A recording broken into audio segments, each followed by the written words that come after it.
Hello everyone, today we talk about Longobard warfare from the invasion of Italy to the reign of King Authari.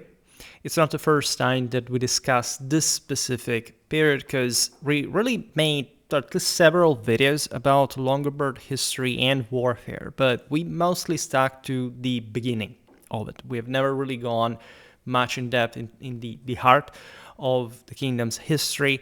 Also, the later part is somehow very important, not just because of the eventual Carolingian conquest, but for all what had been going on with the Byzantines, the fact that the Longobards had almost basically conquered the entire peninsula by the time of Frankish intervention. Besides, Longobard Italy is a very important topic that I personally studied at some point in my life in a quite significant depth, and I started with the migration era. As you know, I sort of moved by this point from many years, but towards much later times. And I've always been struck by how, and I say it as a bit of a leitmotif, how underrepresented certain topics are in pop culture, right? There is an idea of sort of the beginnings of the barbarian that arrives and conquers, and antiquity ends. It's mostly, I would say, popularized through a Byzantine filter.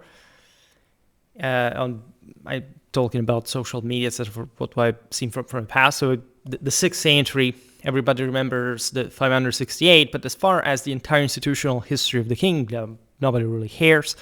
In fact, Longobard history resurfaces not even that much, telling the truth, because nobody, and that's actually bigger, doesn't seem to talk a lot about the Carolingian Empire to begin with, right? Let alone sort of the later history of the Longobard, at that point Italic kingdom, that the Franks changed the name, albeit maintaining the crown, which is a honor that they did not bestow on any subject people.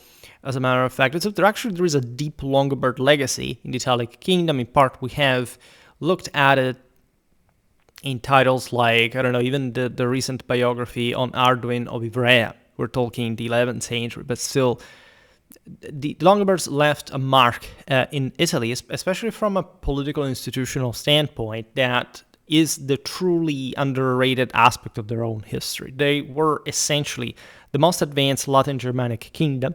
Nobody really talks about this. The Franks were sort of very backwards in terms of civil or public development. They were all about warfare. They were the best at that in entire Western Europe. But let's say that's all literally they knew. They were not literate largely. They did not really administrate justice in that sort of capillary administrative fashion, where even the Longobard dukes were, for example, alphabetized. They had a strong written tradition.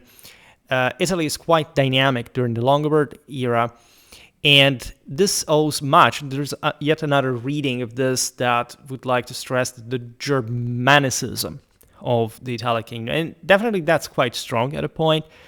The Longobard migration actually was the largest, together with the Ostrogothic one. So definitely the Germanic injection in the Italian peninsula was something very, very important, in spite of being like, except from Britain and some parts of northern Gaul, just like few, say, points percentage compared to the rest of the millions that inhabited there. And it's exactly the point, that much of the Longobard development is to be attributed to the form given by the Germans to this new kingdom that did not previously exist, even sort of Odoacer title as Rex. Yes, of course, there was an Italian dimension there. Also under Theodoric the Great, Italy was the greater power in the west. It controlled up to the Danube River, up to Illyricum and so on. But with Longobards, there is a fracture. And this fracture, however, founds a civil development that naturally owes much to the same Roman legacy and continuity. It's needless to say that obviously Italy remained the single most continuatively Roman country in a broader socio-cultural, ethno-linguistic sense than the rest of the world. Right? We talked a lot about the Byzantines that remained in Italy, but as we know also from the historiography, made lots of videos on this for that matter, treated Italy not just as a sort of decentralized province from their own more Greek Oriental standpoint. But also, local Byzantine society was osmotically very similar, at some point almost indistinguishable from the Longobard one, especially, of course, in later times, where also the Byzantine Empire had not really been able to make a comeback, especially in the center and the north. Last year, a few months ago, I participated to Eastern Roman History's live stream. I discussed Basil II's southern Italy. We will come back on Byzantine Italy as such. It's actually a very interesting topic in and of itself, but I think that just by proportion, it's very important to talk more about Longobard history to make people really understand what was going on there, right? And reverse basically the most common narratives. First of all, the one of the Longobards as mere barbarians that were not able to achieve anything, were simply destroying an allegedly functional Roman Italy that at that point had been heavily undermined in its late antique structures by the same Byzantine reconquest, right? Had the Ostrogoths remained in Italy, that would have been a very interesting thing to see. But unfortunately, just like Britain, this did not happen to Gaul or Spain. Like Italy suffered a severe fracture that did not actually de-Romanize, again, in a broader sense, the country that remained the most urbanized. What I always also pointed out in the videos about sort of the overstatement of Byzantine civilization is actually the largest city in the empire by the time of Justinian were in Italy, right? If you take Rome, Ravenna, Verona, Milan, etc., like you compare them to the rest of the Eastern urban landmass, that the biggest centers were in Italy overall. And even if Constantinople was slightly bigger than Rome at that point, in everything, there is no comparison in the quality and the concentration. Most people haven't the palest idea of this. And when you look at the Longobards, what you should see is not much some sort of destruction of the system, but actually a very successfully reordering one, if you have any idea of how they administrate the kingdom, which, again, most people have no clue of, because to them it's just some sort of emotional dream of violence, that's history, who was the strongest, or whatever, without having ever opened a history book for that matter. And with that, actually, you can see in the Longobard conquest of Italy that gradually also crept in a non-particularly spectacular way, also for reasons that today we'll partly touch on, but that definitely at the beginning made a very important stand and made the difference, in any case, in shifting the strategic balance in the peninsula in favor of the Longobards for good, because the Byzantines at some point gave up, literally, in some broader project of reconquest, was actually the reaffirmation of an Italian, a Roman, at this point self-identitarily Germanic, because juridically speaking, basically in a couple of generations, everybody from the other side were Longobards, all right? The Byzantines were shrinking, right? And there were actually Longobards from the same parts of Byzantine Italy. That's also an underestimated aspect of this all.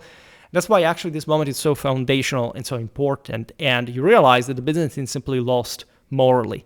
In the Italian peninsula, it's obvious also in the relation with the papacy, made multiple videos on that. So I will surely post some of this in the topics comment down below. But I thought, since I'm making a bit of regional military history, I started from last year doing this, I thought that studying the entirety of Longobard warfare can really give, in fair depth at least, is never like the fullest depth you can get, and we can get there as a matter of fact, but first things first, right? So this will be probably, I don't know how long the series is going to be, because we're going to look at some chronological aspects and some other thematic ones. I recently also made a video about the fortifications of Longobard Italy, the locks, the clause, right? Especially the Alpine passes, but not only, in the models of settlement pattern of colonization, fortification, and it's a very complicated topic as a matter of fact.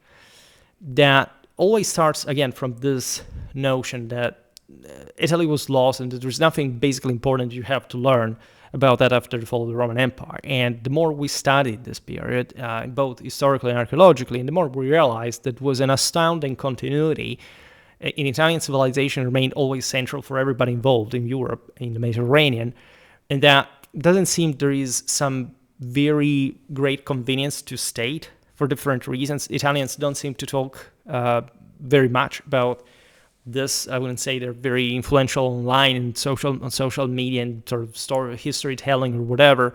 Nobody really is, but there is this sort of 19th century positivistic sort of toxic competition based on cheap manufactorial indicators that people seem to get very much into. History is a very different thing. And if you point out that Italy was overly advanced, especially in a world where the dominating culture is fundamentally Protestant, or Protestant influence is, in the sense, tendentially anti-papistic, it's tendentially also trying to exclude basically Southern Europe as some sort of element of Europe, of European civilization intended mostly in racialistic terms. It's very difficult to tell the story and to not much to sound credible, because this is sort of history you can easily learn from the overwhelming amount of work that exists on this since ever, right? So if you literally have no idea about all of this, it's a bit difficult for you to have an idea about practically anything else historically wise.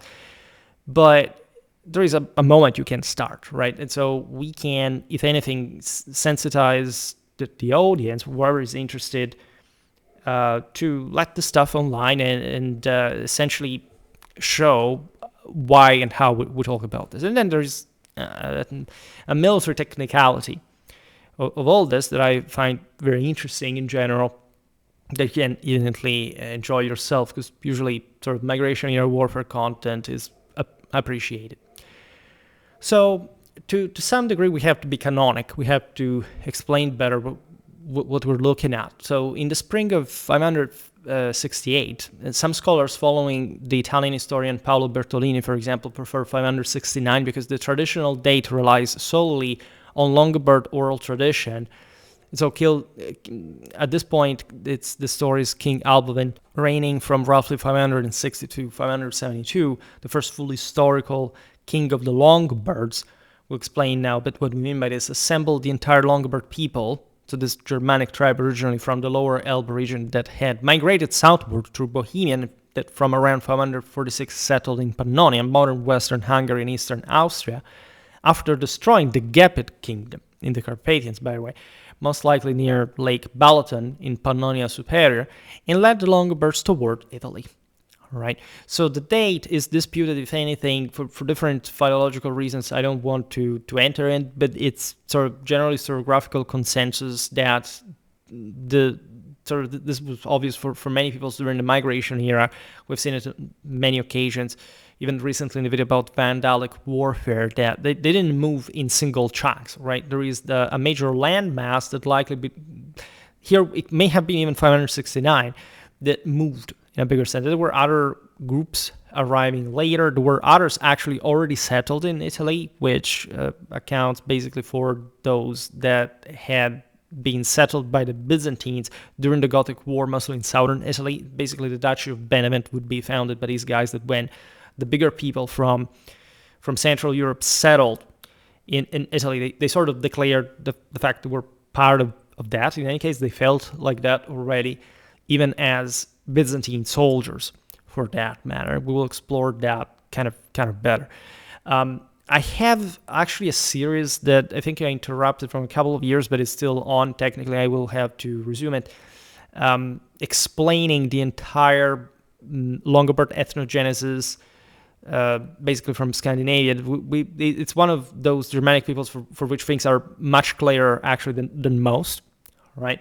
I will not repeat myself on the idea of a core moving is something slightly different from the people that eventually came to places like Southern Europe really were. There are some figures out there, I'm not going to make any names, that really want to force this Germanicistic absolutism regarding everything and everyone. Like saying, I don't know, look at the Ostrogothic people that were Swedish. There was a kernel of Germanic. Absolutely, and I'm actually one of the greatest defenders of that, because there are some historians that deny that, or that say since it's not explicitated, you can't actually say that, or even if you find Germanic genes, you can't basically claim that the people was formed in Scandinavia, or that the original core was most of it. They maintain properly the more foundational glutinating core and leadership in that Germanic kernel. That's important to stress. And they were also largely Germanic for that matter, right? But there is also a lot happening in between. The Longobards carried with them Romanized populations, Celts, Slavs, Turks, Iranics, etc. So we find really an important amount of variety that you don't have to overplay, but it's also silly to not to see to some degree. If anything, we'll see it better in certain arms and armor styles or whatever. The problem with sort of the Longobard tradition is that while very reliable, because it's basically very much sort of coincident with all the things that we know about the rest. I mean, Tiberius found the Longobards, right? Their ancient sources are pretty explicit about the fact that when the Romans conquered Germany, on the Elbe, there were these people called as the Longobard, and it's one of the few Germanic peoples that actually maintained their ethnonym uninterruptedly since antiquity. For a while, for centuries, we don't know technically what they were up to. After the Marcomannic Wars, we don't hear of them anymore until very later in time. So there is a Longobard tradition eventually tells us the history of these people in a more or less, you can say mythological way, but let's say Paul the Deacon writes, as we will see now, that the story of the Longobards and recounts certain anecdotes. This was surely part of a much bigger oral tradition that is absolutely valid and must be understood, but through the lens and the filter of that 8th century historian. So we without that, we don't even have much. If not, archaeology can tell us only thanks to documentary sources who was who there, right, more or less at which time, right? And so Alboin obviously did not emerge out of a vacuum. He was already part of a essentially dynasty, which was a fairly recent, at least in a monarchic sense, a fairly recent institutional foundation for the international identification of a people, mostly, and especially the Longobards, consider themselves a people, not much a kingdom as such, or some, take like the Ostrogoths, for example, that had developed, also thanks to the Romans, a great deal of dynastic identity, right? Think about the Amali and all the mythology that was properly created by the Romans at some point over the Goths, and that's also what brought about some kind of doubt regarding the possible origins of the Goths, because naturally we know much less about those, for example, than the Longobards. The Longobards are exceptionally well documented in different ways. So Alboin did exist. It's, a pretty well established fact through different international sources and the same sort of Longobard recording of their royal tradition. So there is no doubt about that. Alboin is, by the way, recalled as one of the great heroes of the migration era in the north, Zagas as well. And so there is no doubt about this. So, and there shouldn't be much of a doubt, especially if you're looking at proper historiography.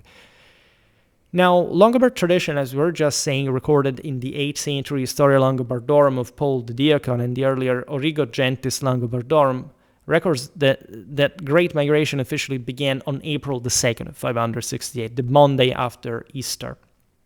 And so you see the symbolism there. These peoples were barely Christianized at this point. The Longobards were technically Arian, but their background came straight out of barbaric and without much Romanization, in spite of the relations they had as Simmachoi / Federati of the Byzantines during the wars against the Gepids. Was fairly superficial. Like they mostly were pre-Christian, and or they had their own Odinism quite strongly coexisting with this sort of now feeble appearance of Christianity. We know lots of very interesting things about Longobard culture and even mindset, from their art, from how things changed when they settled in Italy. I am, as some interviewers pointed out, even though it's not really like that, I'm more by intention, like I'm famous as a migration era channel. And again, I know a little bit. I discuss it just because I happen to have learned that, not preferentially in absolute terms. It's true that I made hundreds of videos on this, so if you're curious about the Longobards or whomever, the migration era, if you check my channel, you will find abundant information on this all. Now, the Longobard nation at this point took with themselves not only their valuable horse herds, but every possession of Ward, and it is possible that they deliberately laid waste to the lands they left behind, right? That was basically the step. The Avars would settle. At this point, they were basically allied with the Longobards.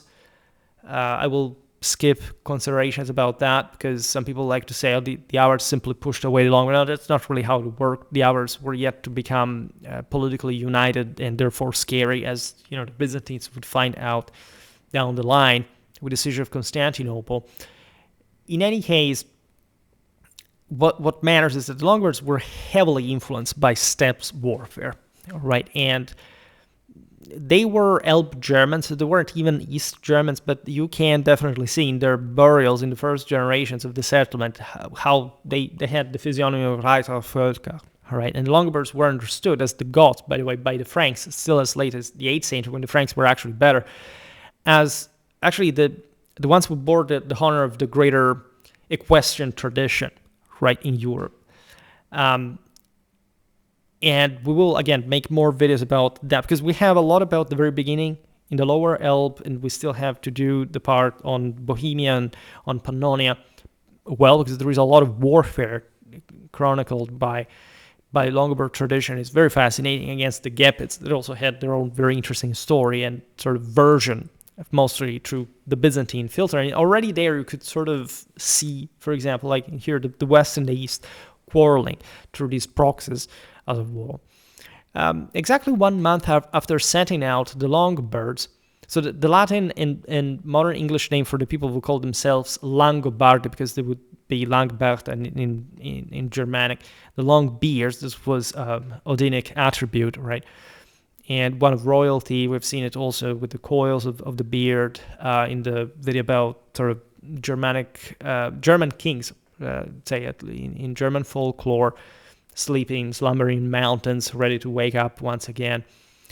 And the same Alboin, the way also he was assassinated, would have been seen as sort of transfiguring in the Valhalla and sort of at some point having to return, right? We unfortunately lost much of the same Longobard legion's sense of identity, but we grasped it was very intense, probably the most intense of any other Germanic people at the time, because they were sort of primitive enough, but cohesive enough to achieve that, right? These weren't scattered sort of war bands or clans like, I don't know, the Anglo-Saxons or, some very heavily Romanized and more mixed Goths, for example. The Longobards maintained basically the highest palm of Germanicness in basically everything that they did, including never compromising with Roman titling, for example. This is something that brought, for example, the Franks to estimate them a lot, even though they were enemies, at least overall in a minority part of their history. So the Longobards, I prefer the term Longobard, but in general, like you can call them Longobards, whatever, crossed the Julian Alps through the Vipava Valley, right, the Predel Pass route, and entered the Byzantine province of Venezia at Istria, the imperial diocese comprising modern Veneto, Friuli, Venezia, Giulia, and Istria. Precise information about the strength and disposition of imperial troops at the moment of invasion is scarce, yet significant garrisons must have existed along the eastern border. Now, after the Gothic War 535-554, which had devastated Italy and left it under the Byzantine rule of the Byzantines, so as the Eastern Roman Empire at this point, basically the reconquered wall, or what sort of part of the West, had created at least 4 Alpine frontier duchies. One of these centered on Forum Iuli, the modern Cividale del Friuli. This has been founded by Caesar back in the day, which became the first Longobard capital in Italy and seat of the Duchy of Friuli. I made a video about medieval Friuli if you're interested. Controlling the Friulian plain, in fact, in the same way the earlier Ostrogothic limes, so that it's actually an improper term for how they use it at the time, but say the defensive system under King Theodoric the Great, who reigned, as you know, between 493 and 526 had done, right? As we'll learn now, basically the Byzantines would not actually put a response with a field army, right? And the best of our understanding is that probably this was all actually allowed by the empire. The Longobards were called into northern Italy to create a buffer state against the Franks that were also the big elephant in the room behind the reconquest of the west by the side of Justinian. They were worried that the Franks would do what essentially they will succeed in doing in the 9th century, and things got out of hand later, right? Also because, again, the Longobards had called in lots of other peoples with them. There were the Saxons as well, that will actually arrive in Italy but leave because the Longobards wanted to Longobardize them. Instead, they came back to Lower Alba. And interestingly enough, not just some parts of this, because there were some Longobards who had remained north, right, and were absorbed by the Saxons. In fact, there are striking genetic correspondences between Longobard burials and Anglo-Saxon ones in Britain, right, in Italy and Britain respectively, as well as, I don't know, there are some burials of the early era that show a great deal of similarity to sort of Longobard tombs and today's population of Poland, for that matter, because some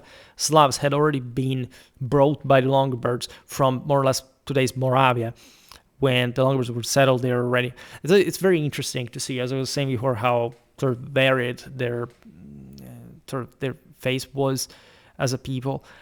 The interesting aspect of this, again, is that probably, however, the Byzantines had simply thought they could contain the Longobards.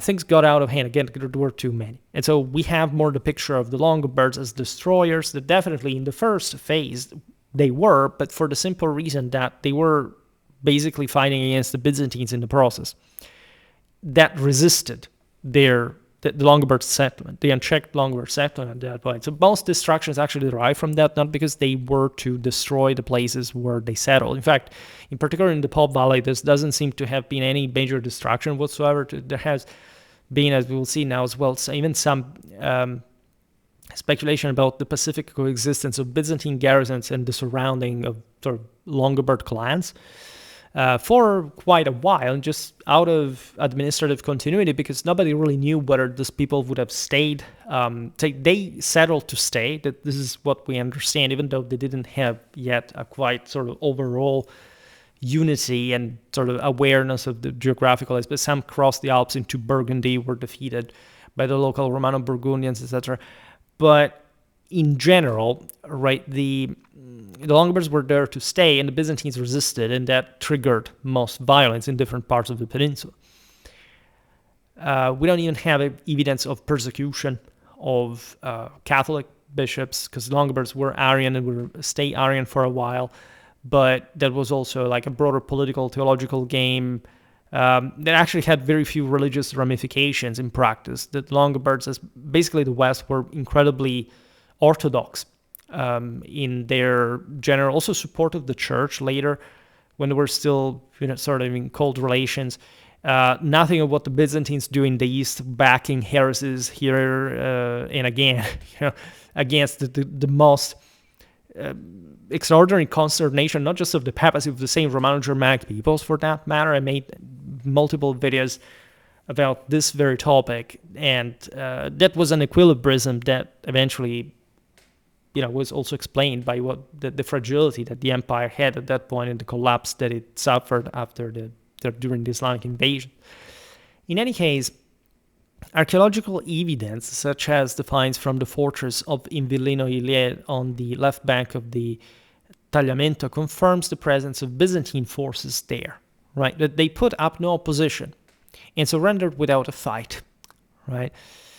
Some of these people were probably not even Byzantines. For example, there were lots of Ostrogoths, as we'll see in other parts, and especially in Treviso, that had remained there since the Gothic War, just like the Vandals in Africa. The Byzantines had defeated them, but they had let them theirs, just subjects as limitanei, quote unquote, so to say. And And they eventually joined the Longobards, also for no broader reason other than the fact they were overrun. There were lots of, again, Germans that went over to fight for the Byzantines and stayed there, and they fought against the same Longobards in this case. So it wasn't much like an ethno-national issue per se. There was much more at stake at that point. The Longobards so far, right, at least in the beginning, as we'll see now, that there were lots of issues in bringing them into a sort of single under a single monarchic guidance.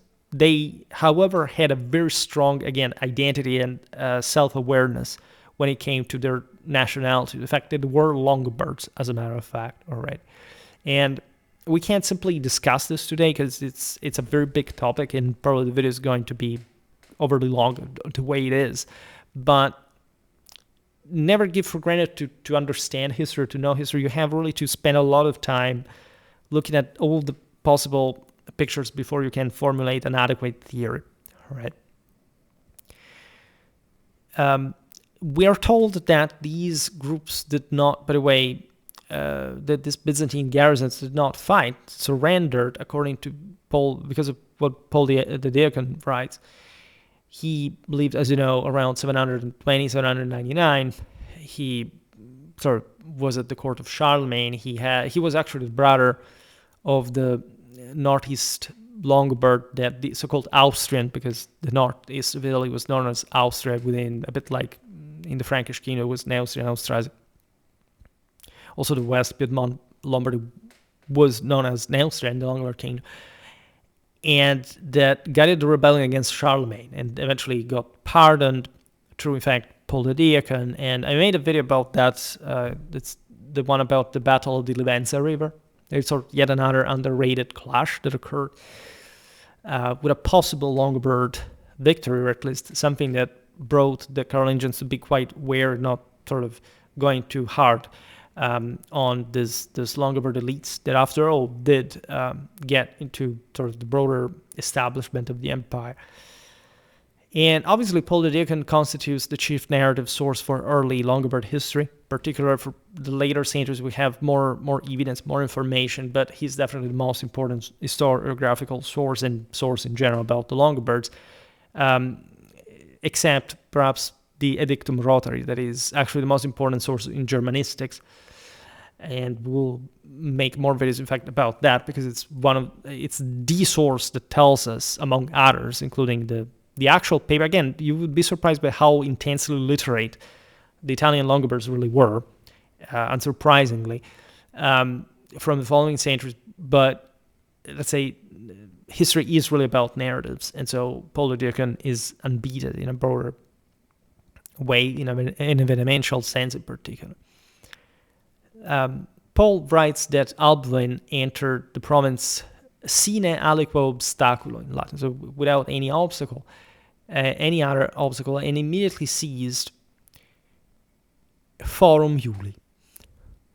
Inside Venezia at Istria, 3 imperial regiments of numeri, so military units, were also stationed. The Perso-Justiniani and Caldesiani, both originally Persian units raised by Belisarius, the famous Byzantine general who reconquered Italy in 534-540.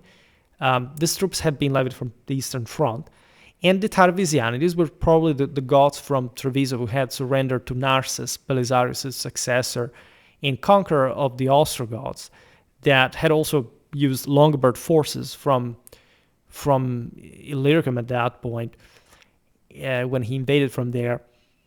And those had been enrolled as well by the winner, the conqueror, after the war. A full Byzantine numerus of the period number around 500 men, meaning these 3 units together formed a respectable force of some sort. Nevertheless, no battle is recorded. The Longobards were numbering likely in the hundreds of thousands, and their army was at least some tens of thousands, so there is no match. It's reasonable to suppose that the Longobards arranged a negotiated surrender permitting the troops to retreat to outlying zones provided they abandoned their posts. We don't, however, know really much about this. It's possible, as I said before, that some forces actually joined them. and or that this was, in the general chaos of the situation from an administrative point of view, still fundamentally planned, and so that there were orders the empire issued to these garrisons of how to behave with the Longobards that eventually took over the whole place, and so there was never a coming back where you could know what happened to these units in practice in the meanwhile. At Forum Iuli, Alboin at once established firm control over the province. This region really gave the name to the first and most loyal Longobard duchy, because this was essentially the rear guard, as we'll understand now, the one that would fight more intensely against the Avars and the Slavs. Will maintain, actually, it was a less Romanized province historically, compared to at least Po Valley, that remained also under the Longobards, as I was saying before, intensely Roman in practical things, even though they consider themselves Longobards, as a matter of fact. It would thus have also a greater genetic impact of this Germanic people, this greater proclivity to warfare, but in that sense to that primal traditional lifestyle, and it was understood, as we will see as we go on with the series, that the best Longobard warriors in the history of the kingdom came from there, right? And in fact, there is this beginning where Alboin appoints his nephew Gisulf, the first historically attested Duke of Friuli, as dukes, in fact. Gisulf already bore the title Marpais, that is, the steward of the royal horses, tasking him with completing the conquest and organizing defenses against future assaults. And to this end, Alboin granted Gisulf the greater part of the horses brought from Pannonia and placed under his command select fare. This was the basic Longobard social military unit consisting of extended kinship groups led by minor nobles that Gisulf himself had asked for. Right, so fare in plural in Latin comes from fahren, right? With this Fahrgemeinschaft, and stemming from the fact that the Longobards were a semi-nomadic people, that is point. And so these were autonomous groups that provided for their own provisions, their own armament. They were essentially clans on their own, and we also explained a little bit how their settlement, we think, worked, because all across Italy there are lots of sort of different towns named as Fara, right? And naturally that bears a bit of a Longobard legacy with them, but it's not entirely clear whether they were initially structured as military colonies or garrisons, fortified outposts. There's an intense debate because the sort of demographic and properly settlement and urban picture of Italy is much more difficult to reconstruct at the time than we imagine. A bit because, again, the war had destroyed a lot, but especially because we actually realized that there were many more centers in places that we have no idea of, and that only wait to be dug out, right? With the sheer cost for doing this for in a satisfactory way for Italy would exceed sort of astronomical costs for war civilization, because it really needs we know that there is this stuff, right? But nobody has the courage, let's say, the systemic chance to dig, because it's immense, right? You know, Italy is by far the single most archaeologically stratified country in the world. Still, at this point, the richest per capita, the most urbanized, the most densely populated. All this even after the Gothic War, and so imagine like what could emerge. There is a video. Well, okay, you will find it in the link down in the links down below. But we discussed this already in part. So this is also very interesting because the rear guard was provided with picked military units, especially a solid mounted force as a strategic reserve, right, to watch sort of back east to the Avars and what they were up to, but also capable of intervening here and there, had the Byzantines tried something. And the bulk of the Longobard people simply enters at that point the Po Valley, which is sort of fairly easy in a broader sense. From Forum Iuli, the Longobards continued southwards. They captured Aquileia, once the great Roman metropolis of the Upper Adriatic, largely abandoned after Attila's destruction in 452. Patriarch Paulinus I, 565-469, fled to Grado, the lagoon island that became the new seat of the Patriarchate of Aquileia, loyal to Constantinople. while a rival patriarch remained in Longobard-controlled territory, with the ecclesiastical treasure accompanied by a portion of the population and almost certainly by imperial military contingents as well. So basically, the Byzantines pull out of the mainland, they get into the lagoons, and in fact, there's always going to be this kind of rivalry between Aquileia and Grado, where there's basically an isthmus, like a land stripe across the lagoon, where the Longobards routinely launch some raids across, like into Grado. Now, leaving Aquileia, Alboin followed the Via Postumia, the major Roman consular road from Aquileia westward across the Po plain deep into the Po valley. On the river Piave, he was approached by Felix, bishop of Treviso, who secured from the king a guarantee for the safety of church property and, in all likelihood, the peaceful handover of the city itself. The Longobards had zero need to destroy anything. All right, these were all places that were to control.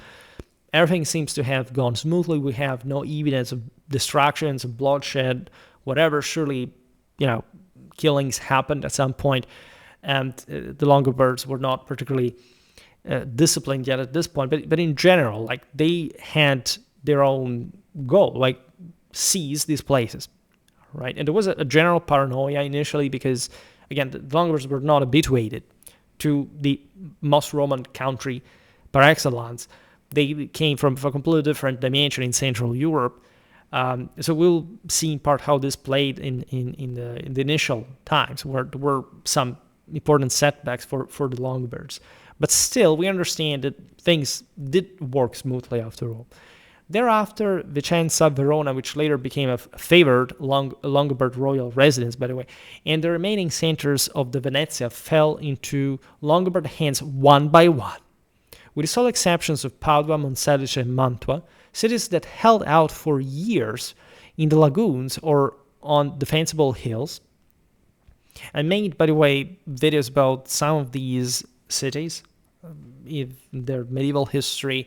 So we start from normally this period, whether they were Longobard or Byzantine. It almost seems like, I don't know, they were Ghibelline or Guelph or something like that, because some of these will remain rival over time. It has basically nothing to do, or at least it has something to do, even if with these early influences that were revived, even in a historiographical sense, during the Middle Ages. Proceeding along the Via Postumia to Verona, Alboin then moved into Liguria. That is not the Liguria that we understand today, so the Tyrrhenian, it's actually the Ligurian region on the Mediterranean, but the province of Liguria that from the late antique provincial reforms stretched into the Po Valley north and included Milan, right? Milan was, as we've seen also in different videos that are dedicated to it, the ancient capital of the Western Roman Empire, the most important metropolitan see in northern Italy. Alboin entered the city on September the 3rd, 569, while its bishop Honoratus or possibly Laurentius sought safety in Genoa. In fact, what will remain, also in part because of this initial separation, Liguria, still under Byzantine control at the time. Right, Milan will remain a very important center. The Longobards, as we'll explain now, will set notoriously their capital in Pavia, that is sort of very close to Milan. But there was there historically a triangle that will become also up to this day and throughout the medieval, the modern age, one of the most traumatically developed parts of Europe, and that had much, in fact, to do with that sort of historical, strategical, and political importance of northern Italy throughout late antiquity, the migration era. For military reasons, and not, Milan was huge, and it was essentially a very important cradle of Romanity. Apparently, the Longobard kings watched races in the Milanese hippodrome for generations after this. However, it was a bit too Roman. Right? At some point, the Longobards sort of bestow on themselves certain titles that made them more quite explicitly presentable to the Romans, for the Romans, such as Flavus, for example. They will choose Pavia as a more Longobard fortified center, but the fact that they would rule from these cities, also Monza historically, and this will remain, in fact, the capitals of the Italic kingdom and also the crowning sees of the Italic king and therefore the Holy Roman Emperor, right? So the most important crown in the entire empire, even more important than the Transalpine ones. And I have lots of videos on the Renovatio Imperii, ask the Franks or the Saxons why that sort of happened to be the case. Now, the Longobards soon pushed into northern Piedmont as well, and by early 570 already held the entire plain between the Alps and the Po River. Alboin now stood forth as the undisputed Dominus Italia, the Lord of Italy. Right? It's very interesting, by the way, to see how the Longobards immediately proclaimed their control over the entirety of Italy. Right? This will remain an important thing for them, especially as long as Byzantines were still present in the peninsula. But there was a very specific, explicit remarks. Today we don't arrive. Well, yes, maybe with Author we'll see it. But there are very specific titlings that stress the entirety of Italy in these titles, right? And so there was a very well enucleated geographical awareness already at this point, just say for the monarchs in particular. The problem were the dukes that thought that now they could do whatever they wanted, because normally the king was elected for strategic reasons, including the ones of the migration itself. But once the land had been taken, which land, by the way, the Longobards would have thought this was really a beautiful place. They would want to grab each one their own in a more traditionally liberal fashion, right? Which will create to them lots of problems that the Byzantines and the Franks will exploit in these early generations. Now, the westward advance, if you look at it, had been so rapid and apparently unopposed that some historians suggest a prior agreement, as we were saying before, with the local Romano-Byzantine authorities. Yet, the flight of the influential metropolitans of Milan and Aquileia points rather to a genuine emergency. Even if things had gone out of hand, like this is really understandable, and even if things had gone smoothly, you could wonder, like, these were hundreds of thousands of people. Like, what kind of control could there be in any case?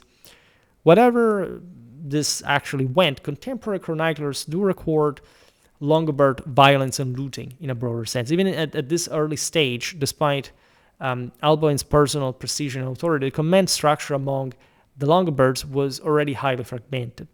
So, as we just said, basically these groups began to push into the Byzantine-controlled area, and that's where warfare started escalating. Wherever there was some resistance, the various non-Longobard ethnic groups that had attached themselves to the migration, the Gepids, the Herulds, the Suebi, the Bulgars, the Sarmatians, we said it before, and others, preserved their own identities, at least for a while, occasionally even giving their names to the places where they were quartered, right? It was understood that the Longobards were the master race of this also because, think about the Gepids, were the other most important group. They had been conquered by the Longobards that deported them. It remained in Transylvania, but in general, even as the story of Rosemont, as we'll see now, it's pretty telling, right? There were bitter rivalries between the various ethnicities, or at least clans, and sort of variously crossing issues. This separateness arose from the brief time that these groups had spent among the Longobards themselves, and too short for full assimilation into the power hierarchy or shared sense of identity. One such group, a contingent of Saxons, as we were saying, who had joined from the Elbe region just recently, that tells you how fast you could cross Europe, obviously. So also this great migration of so many peoples that had been quite slow across the centuries because they didn't have, in the moment, any actual mean or will to move into sort of areas that were controlled by Rome and so on. But obviously, people can move that fast if they want. Apparently, these Saxons were even many. At least the sources say in the tens of thousands. We're not sure. At least the warriors may have been less, but they moved normally with their families like the Longobards had done. And they refused to accept Longobard law and integration when they were in Italy, so that they returned to their homelands in northern Germany. Leaders of these allied contingents were invariably men of high rank in any case, quick to seize the new possibilities offered by the invasion. We're all quite militarized peoples in general. And they would have even, I don't know, their own servants armed to make mass, etc. So we're talking the migration era, pretty warlike peoples in Barbaricum. If you didn't fight, you were dead to begin with. Now, in the first years of the conquest, many of the Longobards, of these leaders in general, adopted the title of dux, only approximately rendered as duke, thereby legitimizing in Italy the real authority most had already wielded in Pannonia. This was the Longobard establishment. They were most of the best, Longobard elite, right? Longobards were not a heavily stratified people like the Goths. They actually owed much of their military prowess to the fact that they were individually fairly rich. They had a sort of fairer wealth distribution. We see, for example, compared to the Gepidic burials, that the latter people had sort of very, very overwhelmingly rich elites. And you know that also because of the splendid Gepidic jewelry that this people is mostly famous for, yielded from archaeology. But if you look at the burials of the other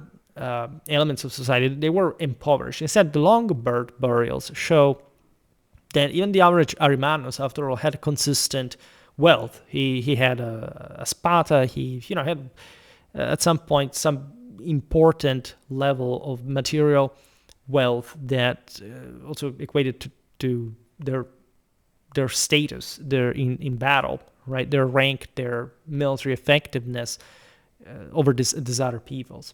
And this is an explanation also why the Longobards finally crushed the Gepids, aside from the fact that they at some point allied themselves with the others.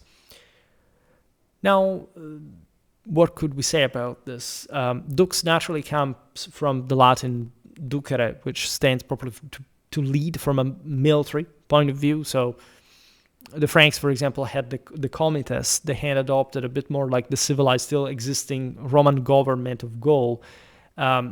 Here, the Longobards were charging head-on, so to say, and they were a bit less Romanized to begin with, but also they found themselves in this pretty sort of complicated situation.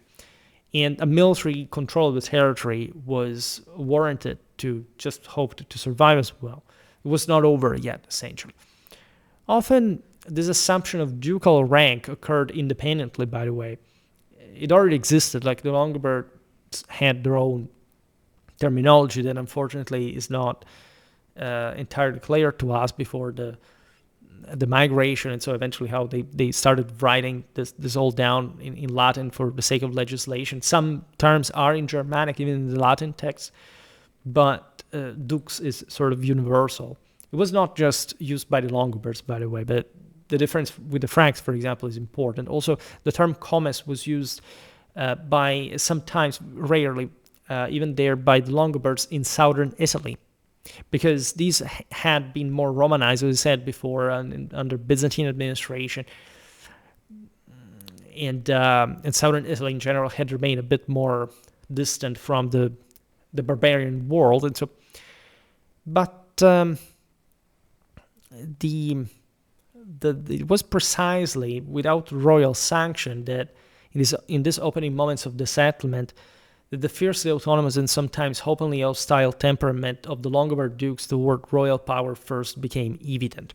Right, there is essentially a mobster mentality that thinks, okay, we've always been autonomous as clans out there in the barbaric. We would coalesce because of broader political and strategic reasons. Now we got the big apple. Italy's ours. We will carve out our own dominions within it. We don't care what a king does or thinks. Right, this is as we'll see now, also the beginning of the anarchy, at least intentionally, that while maintained a pretty strong, again, Longobard identity and, in the sense, international awareness and standing, did not, say, ideally, would have not really wanted, in at least some parts of the Longobard people, the affirmation of a monarchy. Consider that Longobards never had a real territorial state.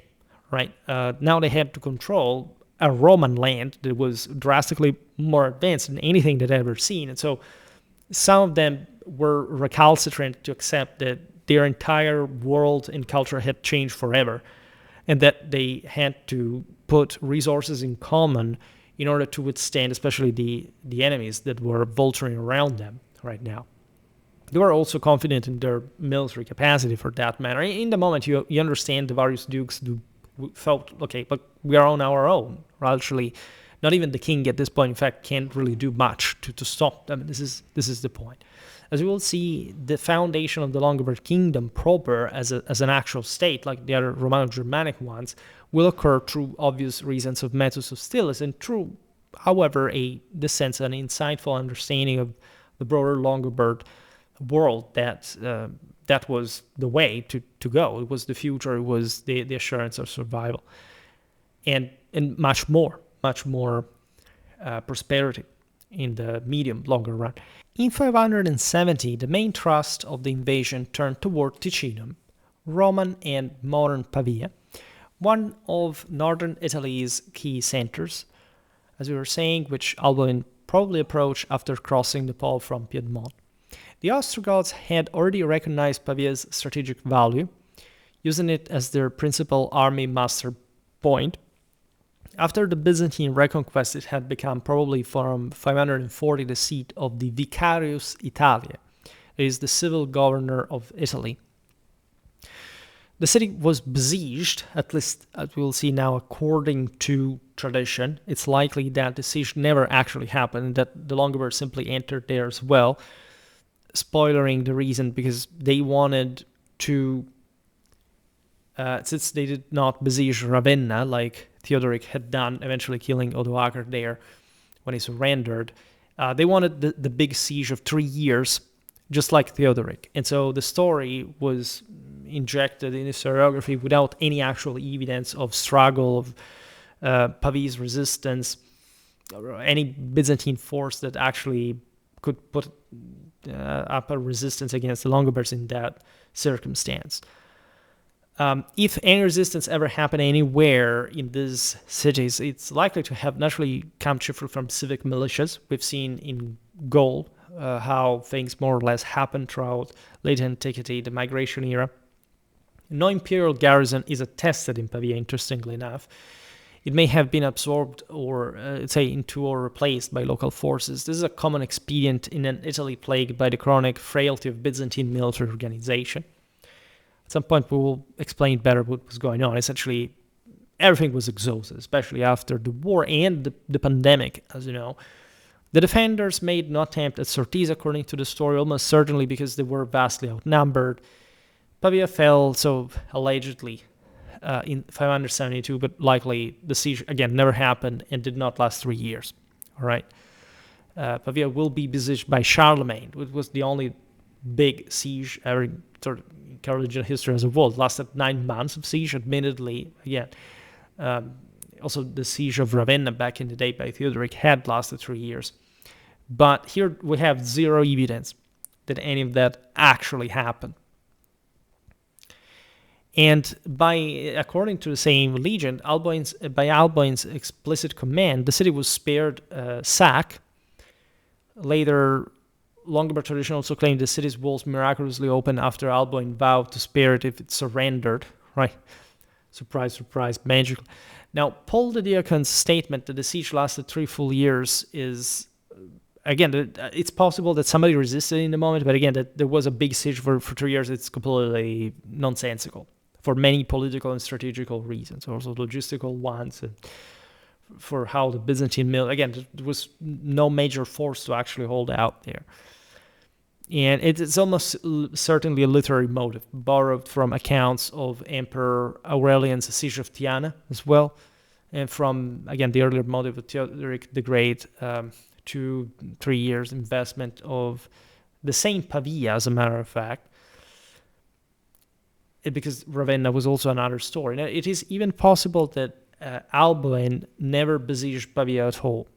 This is the most important thing to get away with. Ensia non sunt multiplicanda praeter necessitatem.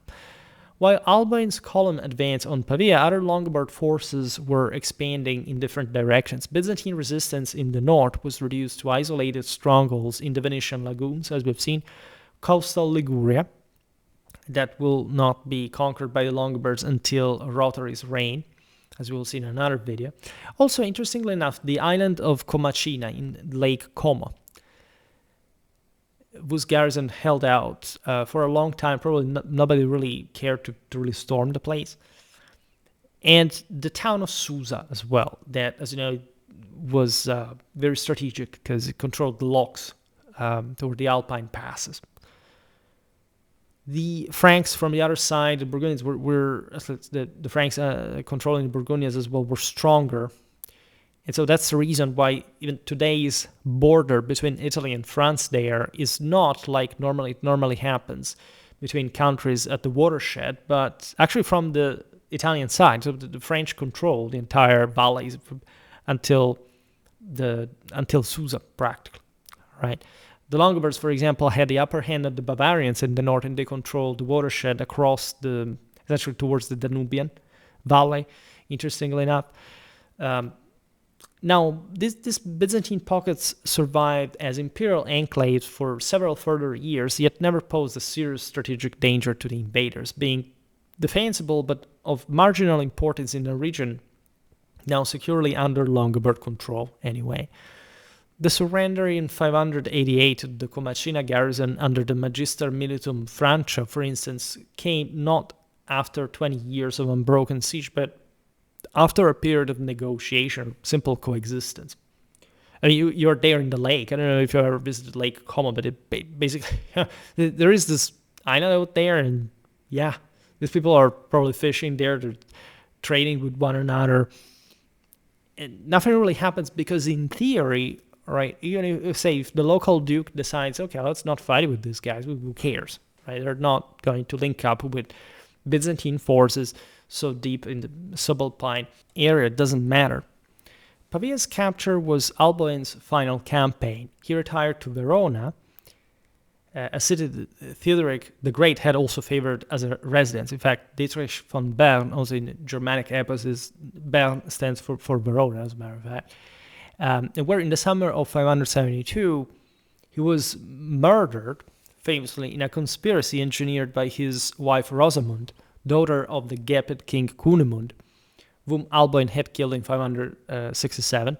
Famously enough, legend says that Alboin forced her to drink from her father's skull.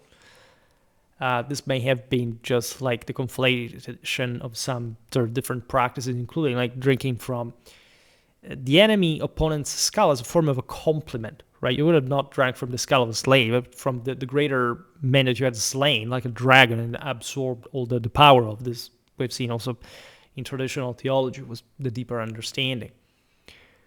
And Rosamund, according to the story, killed Alboin together with her lover and, in that sense, his foster brother and armor bearer, Elmichis. So it's the typical Germanic drama, right? The guy that, as you know, had his sword, so the symbol of his virility, tied to the nuptial bed, and the woman, so the dark tonic force, had actually Elmichis in the room, who killed Alboin, that without his sword had lost all his force. The saying so. And it, obviously, Byzantine involvement orchestrated indirectly by Longinus, the first exarch of Italy, so the prefect exarch of Ravenna between 568 and roughly 584, cannot be excluded. We will understand now better why, right? He may have sought to exploit the unstable Longobard political situation in order to remove an effective leader and deepen divisions among his foes. In fact, many Longobards were to side with the Byzantines at this point, because likely many of them had already been settled as actual federati/symmachoi. The Byzantines had already readied sort of the various lands where they could settle, and so some of them had taken the contract seriously. And they thought, like many other Germans, that especially at that point, where if you read the Strategicon, it's mostly talking about the Longobards, right? You still find this weird thing on modern edition saying, "I was mostly talking about the Franks because they think the Franks was the most important people." But in the moment, the Strategicon was rather like the most German. They call them the blonde-haired people, and the most present by far Germanic people in the Byzantine military were the Longobards. Right? We're told allegedly of tens of thousands of Longobard soldiers coming from Italy fighting in Armenia for the Byzantines. There were surely lots of Longobard ancestry, Byzantine commanders in the Balkans fighting against the Slavs, this kind of things. And so again, remember, Italy was, except for now, the Longobards had settled there and that did not obey Constantinople, still part of the broader Roman Empire. All right. Now, after the assassination, Elmicus married Rosamund and tried to claim the kingship, but the majority of Longobards rejected him, right, because of the vile and treacherous rise to power, so to say. And Elmicus, Rosamund, and Alboin's daughter Albsuinda fled as a consequence to Ravenna, carrying the royal treasure, interestingly enough, and accompanied by a large body of Longobard and Gepid warriors. The Gepids, we presented them before. I have an entire video about them. And this was an East Germanic people recently subjugated by the Longobards and Avars.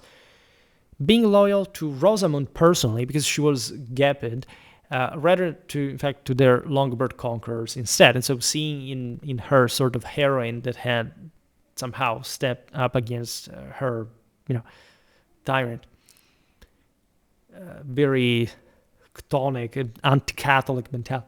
Now, this group detached itself entirely from the main nation and passed into imperial service. Many of them stayed right there on the frontier with what was to be established as the Longobard kingdom in the following decades. In Ravenna, mutual ambition soon led, however, Elmicus and Rosamund, according to the story, to poison each other. The famous episode of the Poison Cup. At some point we can read this because our really sort of gloomy, 1970s, 80s fantasy, history, comic style and aesthetics. It's sort of very dark and almost punk, but it's beautiful actually in the archaic and traditional mode.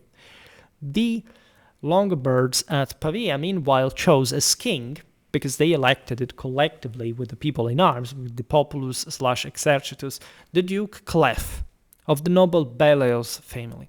His short reign, however, 572-574, was marked by harsh reprisals against Helmicus' supporters and ended with Clef's own murder scarcely 2 years later. Upon Clef's death in 574, the Duke's hunger for conquest overrode any desire to restore unified royal authority.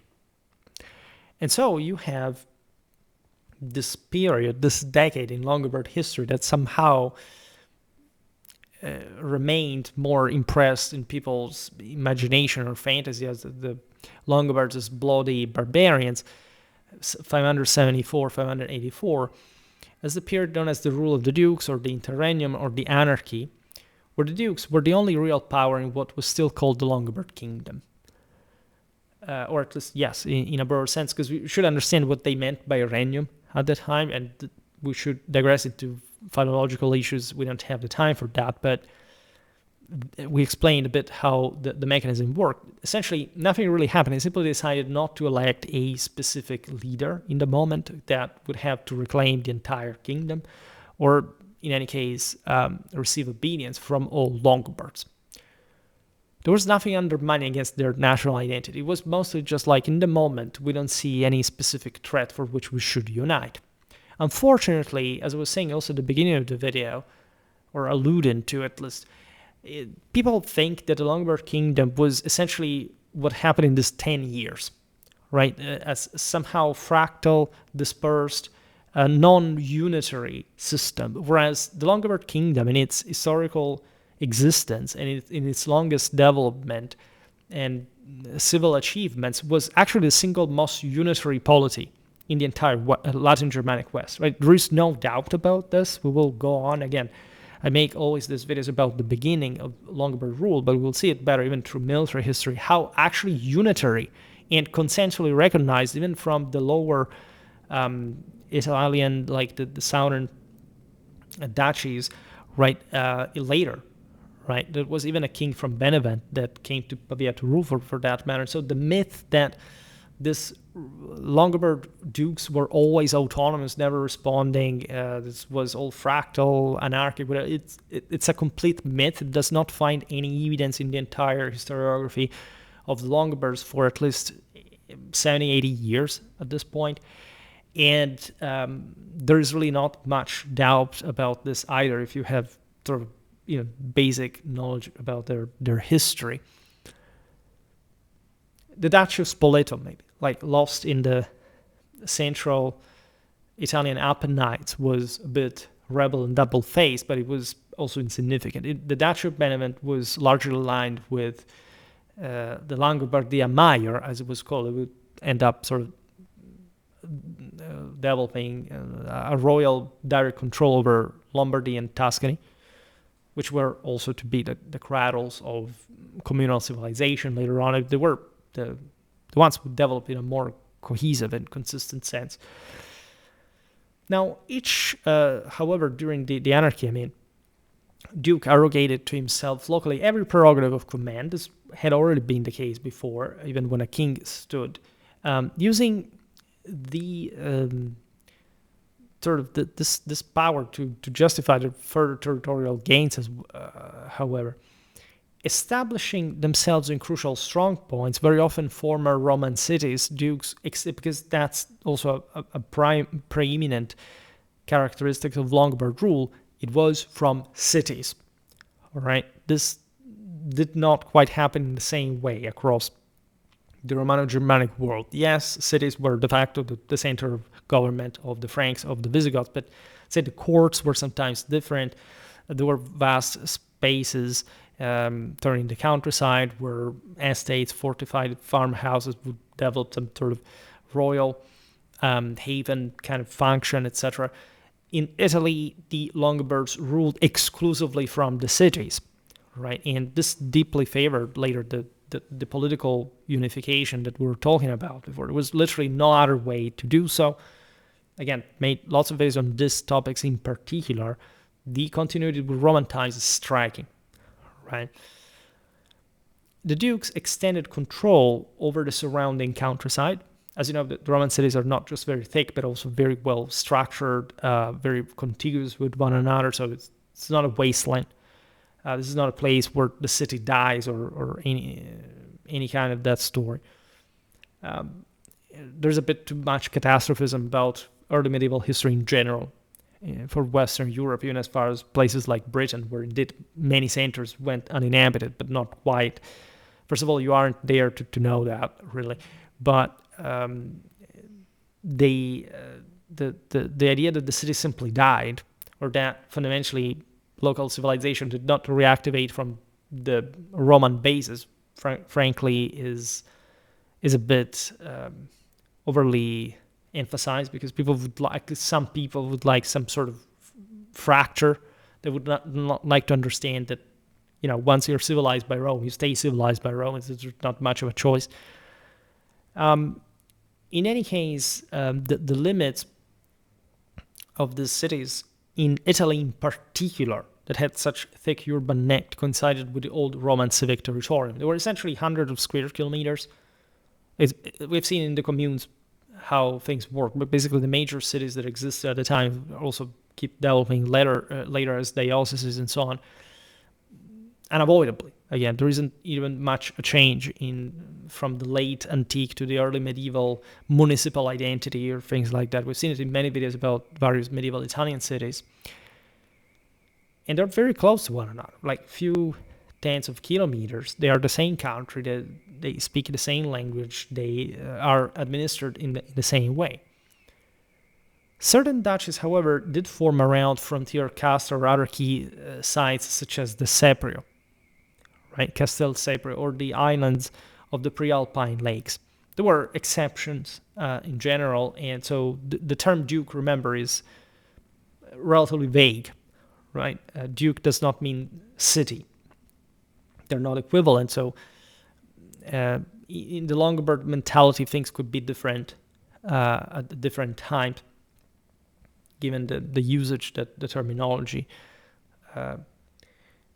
made them. Others incorporated several former Roman cities, such as Trent and Lucca, as examples, and only exceptionally did they reach true regional scale.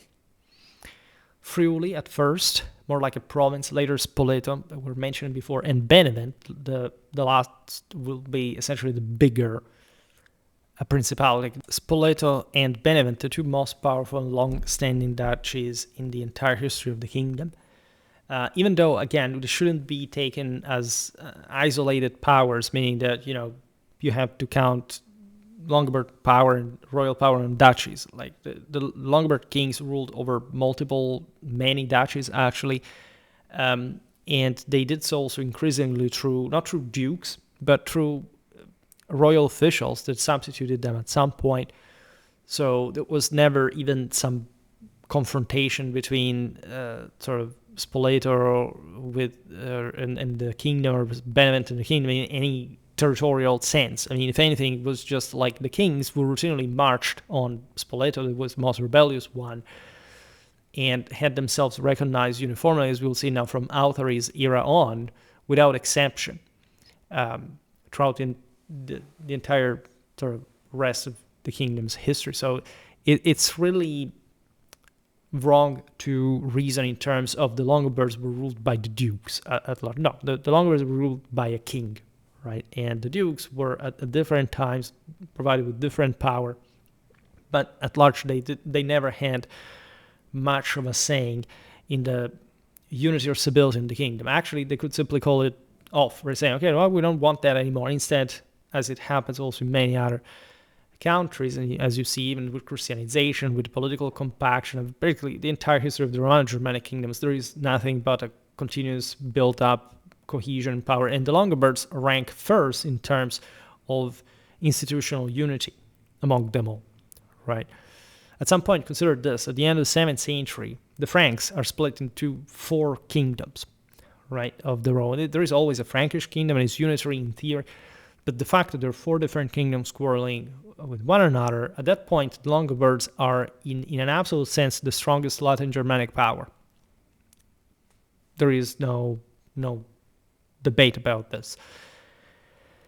Now, within their domains, the dukes were probably exercised plenary authority. They led armies, which was their first and essentially in this early stage practically only purpose.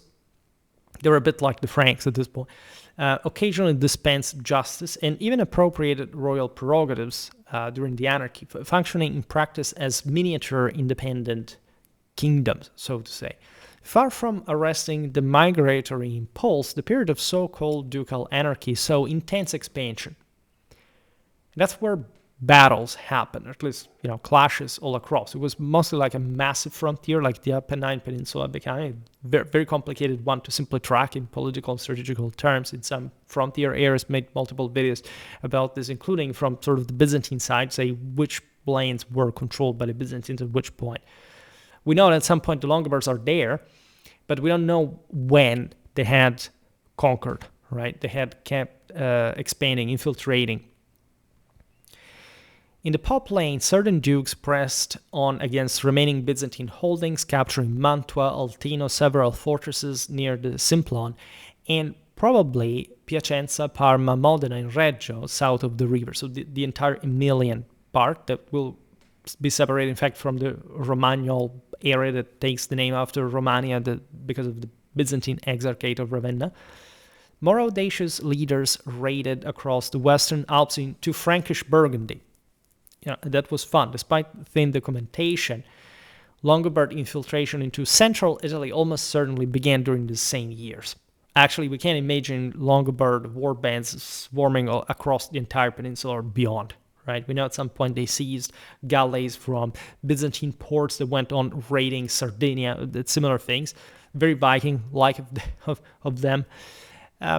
This fragmentation, however, gravely weakened the Longobard position strategically. I mean, you have to picture this. If the Longobards had stayed united, they had an army under a single king in this regional sense, they would have conquered the entirety of Italy immediately.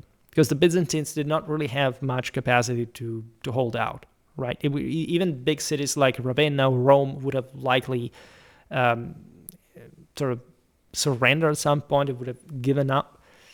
There would have been compromises, whatever, but a strong unitary power at this point in history, and the Longobards were fresh young people, so even after the plague, etc., they still had the strength to do that, but not the culture to do that, right? So this was a lost chance, because even though they actually get the upper hand on Italy, as it was, we'll see now, not without problems and existential threats, by the time the system, as I like to say, the cake cooled off, right, all across Eurasia, they didn't embark themselves in major military campaigns of conquest. They gradually seized Byzantine territories, and there wasn't much that the empire could do.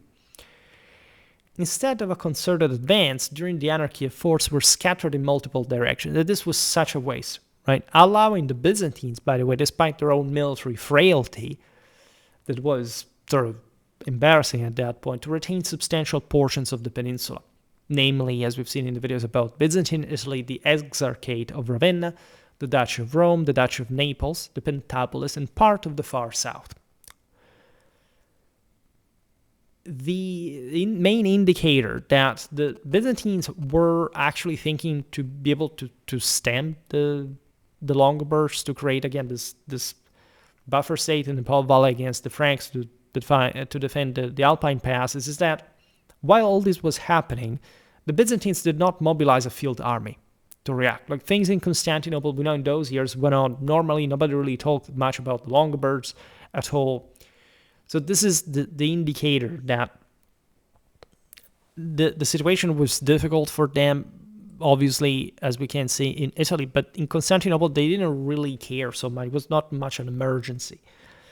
It was not treated, can say, even perceived as such. The empire, as we were saying, also settled the Longobard contingents that had defected in 572 in key defensive positions in Picenum, Tuscia, and along the Via Valeria. This is very interesting, because these regions, the market, essentially southern Tuscany, northern Lazio, and it's all the corridors across the Apennines between the Adriatic and the Mediterranean, between northern and central Italy, were incredibly strategic in nature. So some Longobard soldiers are settled by the Byzantines to guard these places. Indeed, according to available evidence, major duchies such as Lucca, Chiusi, and Spoleto originated as imperial garrisons themselves, right? While Benevent, by far the stronger duchy, appears to have grown from a nucleus of Longobards who, as we remember before, had stayed in Byzantine service in Italy since the end of the Gothic War in 553. The initial phase of Longobard settlement thus witnessed the breakup of the original migratory unity. Conquest of the peninsula preceded by independent war bands ranging in size from walled duchies down to single fare, owing obedience to no higher authority. Longobard settlement patterns in Italy closely resembled those in Pannonia in this early day. Control was concentrated on strategic nodes, and the conquerors remained sharply separated from the subject population. Fare occupied cities, castra, and vital road junctions, leaving behind numerous toponyms that survive today, as we were saying before. Fara, there's Fara in Sabina, Fara, Novarese, etc.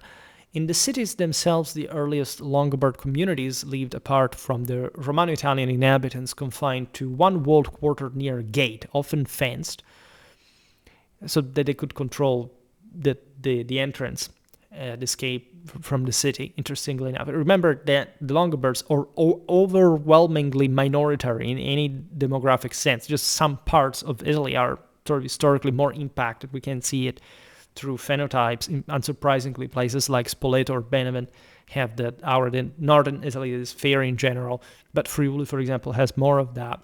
This naturally happened also because of other migrations. Don't forget the Ostrogothic one. Don't forget the same Italics had essentially settled historically from the Indo-European waves of the previous millennium, more or less along the same patterns, as far as we understand. The interland remained sort of more archaically sort of Italic in this sense, sort of more tied to the older Indo-European legacy. And so in part, when you look at the Longobards, you realize that they as other peoples they had been settled, for example, as the Ostrogoths, in other Germanic groups, they were normally controlling the least populated areas because they were the ones controlling the Alpine passes, the certain specific knots. The more agricultural flatlands densely populated by the Romans was also controlled, but in slightly different ways. All right, it was also a way to defend themselves better. If you control the mountain passes, you can also dictate sort of many interesting things that are happening in the plains. You can sort of try to prevent enemies from crossing, interestingly. Now, so it matters. Dukes installed themselves in castles or former praetoria that served as fortified residences dominating the urban center. As we explained before, yes, the major Longobard elites definitely settled in the city heart. This is unmistakable evidence, however, considering the buildings of a purely military occupation shaped by the requirements of near constant warfare in the early decades. All right. Because warfare was their primary occupation, the Longobards of this first generation left virtually no marker on existing town plans either. Even the largest urban communities seldom exceeded thousands of souls. Modifications to Castra, by contrast, reveal crude construction techniques, dry stone foundations supporting timber superstructures typical of Northern Europe. As a matter of fact, it's very clear that, again, these were coming from not just like a Central European dimension, but there was, especially in this very second half of the 6th century, a lot of communication between Northern and Southern Europe. The Longobards had maintained strong ties with the same Scandinavia as other peoples that they crushed, by the way, came back there, made some videos on this topic, by the way. Cemeteries remain our chief source for understanding early Longobard life in Italy. Grave goods demonstrate that the actual number of Longobard settlers was tiny in relation to the native population. As we said before, if estimates range from 100, say, 1,000 to 200,000 invaders against sort of some million Romano Italians, you realize how sort of not irrelevant it was, but sort of how still small, right, it would be. And despite earlier devastation, the peninsula was still one of Europe's most densely inhabited regions, if not the most, as a matter of fact. Weapon burial following ancient pre-Christian custom persisted into the 7th century, despite growing Christian influence that overlapped, by the way. This provides us with interesting panoplies preserved. At Nocera Umbra, for example, we're able to see that 9 male graves out of 10 contain arms, and 3/5 of those are fully equipped cavalry sets. As we said before, this is extraordinary for a Germanic people. It means the Longobards were quite affluent in general, ad personam, right? Sword, lance, shield. Naturally, this is specific. Nocera is sort of one of the most famous archaeological sites for Longobard history. We don't have the entire picture, all right? But still, adolescents are buried as horsemen, and even children are furnished with arrows. Bodies lay in rows, coffins at a depth of 1.5 meters, warriors' shields placed on the lids.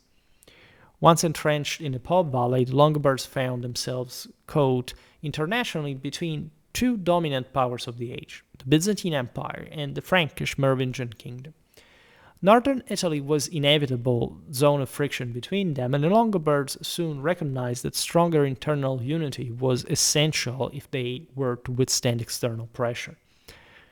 And so the dukes started sort of reconsidering a bit the situation, especially considering that in 575, the Franks, provoked by Longobard raids across the Alps, as we've seen, launched 2 punitive expeditions that temporarily drove the frontier back to the Bard Gorge and the Loch of St. Michael in the Susa Valley. As we were saying before, this is when the Franks properly affirm their own primacy there.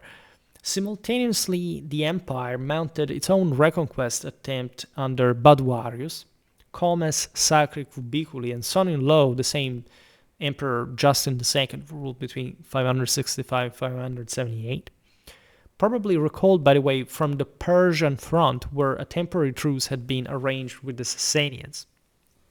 Baduarius was ideally qualified. He possessed extensive military experience, may have been a son or grandson of the Magister Militum who had fought Huns and Bulgars in Scythia under Justinian. Interestingly enough, had risen to patricius and cura palati in 565, become Magister Militum in 566 or 567, and had been dispatched by Justin II to assist King Cunimund against the Longobards back in the day, defeating them even in the field. Right, so we're at the time in the clashes with the Gepids, so this is the guy that can't cope with the Longobards. Of Baduarius' Italian campaign, however, almost nothing is known beyond the fact that he left Constantinople in 575, landed at Ravenna the same year, fought the Longobards somewhere, was defeated, and died shortly afterwards, perhaps of wounds. Right? The sole surviving notice in the Liber Pontificalis, the famous papal source, is laconic, because it says, quote, Baduarius, son-in-law of Emperor Justin, is defeated in battle by the Longobards in Italy, and not long afterwards meets the end of his life there. This is what you would typically expect from an early medieval source surrounding these events. I will not digress, for example, on the historiographical body that allows to reconstruct all this story, because it's quite varied, but also relatively punctiform, taken sort of by different sectors, right? So this is a very difficult time in history for different reasons. Very scarce wealth, sort of the poorest documentary survival / production of the Middle Ages. In any case, Baduarius' expedition exemplifies a standard Byzantine strategy, like open warfare as a last resort after diplomacy and static defense had proved inadequate. Following this setback, the Byzantines suffered another defeat in 578, and thereafter could no longer risk battle in open field, restricting themselves to holding fortified places, not very differently from what the Longobards would do in similar circumstances. Above all, coastal strongholds whose sea access, irrespective of control of the interior, ensured supply by the imperial fleets, a capacity the Longobards entirely lacked. Right? This is, as we already articulated in other videos, the major divide. Like the Longobards basically will win over the Italian world, right? The Apenninic Peninsula will be taken continentally by the Longobards. Like the Byzantines maintain some important coastal strongholds because they have a thalassocracy that is the same one that had allowed them to reconquer Italy and Spain and Africa and so on. This thing will actually end by the time of the Islamic invasions, but not the Byzantine practice of simply connecting their empire, mostly through a coastal dimension. This is typical Byzantine culture, if you want, of the Hellenic one. There wasn't much of an interest in the interland to begin with, and in particular in Italy, the mechanism worked in some areas, especially in the south, that was also more easily reachable from Constantinople. But the Longobards will definitely gain the upper hand, and the quite complex territory of the peninsula will not really favor the Byzantines, while the moral majority of the people sided with the Longobards and became Longobard for that matter.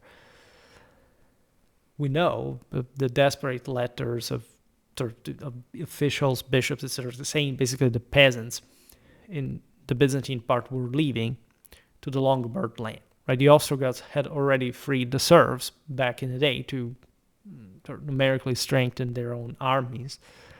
So there was all a motive there that went for a Roman population that eventually would get actually still pretty high standards of living under the Longobards that already had, but were favored further by greater autonomy, but at the same time an actually publicly functional government, right? A civilized one, a Europe based on local communities on the Roman cities, on the countryside that had always been tied to the city. And that's very much what we know about medieval Italy and Italy in general. Now, the collapse of the imperial counteroffensive appears to have emboldened the dukes, naturally, who now faced only demoralized garrisons. The southern Longobard duchies exploited Byzantine weakness by asserting proprietary rights over their areas, breaking their original understanding with the empire and beginning to build large autonomous domains. Between 578 and 582, Farawald I, Duke of Spoleto, the central Italian duchy, as we were saying before, founded roughly between the 70s and the 80s of the 6th century, seized and ravaged Classe, Ravenna's military harbor, right, for the east in particular. This was together with Misenum on Tyrrhenian, the most important port in Italy from the Augustan era. Zotto, Duke of Benevent, the great southern duchy formed around 571, took Aquinas, the same place where Thomas Aquinas will be born later. We are perhaps in 577, where the entire population perished, apparently either by violence or epidemic, leaving so few survivors that for years afterwards no bishop could be consecrated for lack of a flock. In 580, the Longobards struck Picenum, capturing Fermo and probably Osimo. In 581, they laid siege to Naples, and around the same time sacked and destroyed Monte Cassino, the monastery founded by Saint Benedict in 529. Those monks fled to Rome, carrying the original manuscript of Saint Benedict's rule.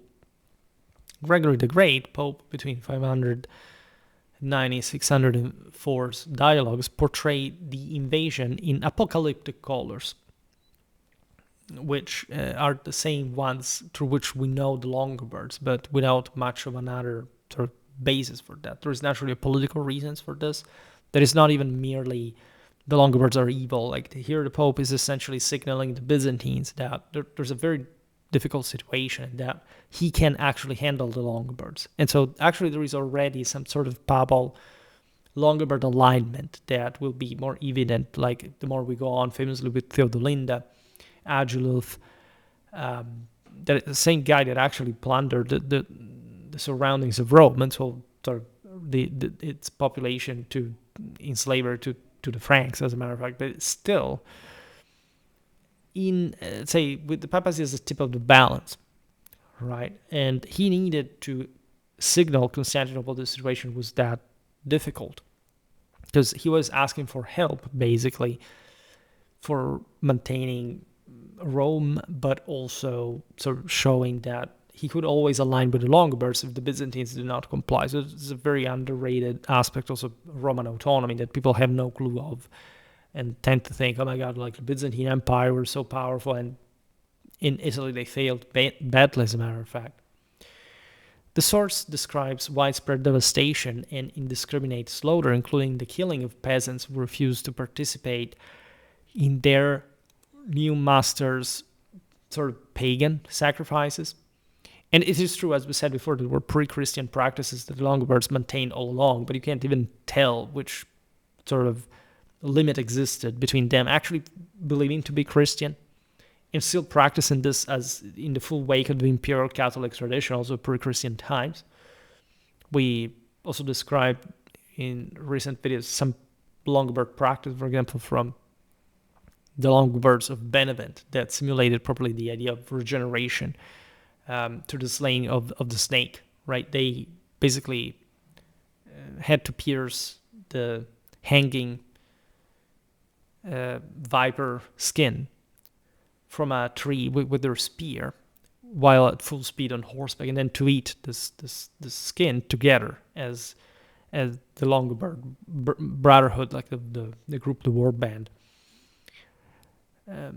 Now, Baduarius' death and the continuing Longobard advance across the peninsula failed, as we were saying, however, to produce greater political cohesion among the conquerors themselves. On the contrary, numerous dukes entered Byzantine pay to secure imperial protection for their gains. It was a condition of power sharing, right, in some frontier areas, basically. And the Franks took full advantage of the chaos. In 581, they ravaged the Adige Valley, and carried off immense booty.